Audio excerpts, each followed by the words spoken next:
मुनिया पैठणी, ही मुनिया पैठणी बघून सर्वजण म्हणतील का ताई तुम्ही इतक्या सुंदर कशा दिसताय। एवढी सुंदर अशी मुनिया पैठणी असणार आहे। बाजीराव मस्तानीचा कलर येतोय, बघू शकताय आपण। छान अशी पैठणी आहे। हा असणार आहे साडीतला ब्लाऊज पीस। एक आपल्याला 70 ते 80 सेंटीमीटरचा ब्लाऊज पीस मिळतोय। साडी असणार आहे बनवलेली आपण मशीनवर बनवलेली, बघू शकताय। बॅक साइडने फिनिशिंग खूप छान पद्धतीने दिलेली असणार आहे। Triple Muniya pure silk sari असणार आहे आणि या साडी सोबत आपल्याला भारत सरकारचा सिल्क मार्क मिळणार आहे, बघू शकताय आपण।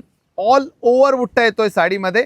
तर चला आपण यातले आता रंग बघूया। यातला आपण बघतोय हळदी पिवळा कलर आणि त्यासोबत आपल्याला रेड कलरचा ब्लाऊज पीस येतोय। Pure silk, silk mark colour, triple मुनिया, रेड कलरचा पदर, रेड कलरचा blouse piece, parrot green colour, यासोबत आपल्याला रनिंग मध्ये ब्लाऊज पीस मिळणार आहे। साडी असणार आहे प्युअर सिल्क मध्ये। लाल कलरची पैठणी, पैठणीचा कलर लाल, बघा सुंदर असा लाल कलर असणार आहे। रनिंग मध्ये ब्लाऊज पीस होते। ट्रिपल मुनिया फिनिशिंग के साथ काम असलेले, साडी मशीनवर जरी केलेली असली तरी साडीची खूप सुंदर बनवलेली आहे। जर साडी आपल्याला बुक करायची असेल तर स्क्रीनवर आपल्याला नंबर दिलेले आहे, त्यावर आपल्याला कॉन्टॅक्ट करायचे।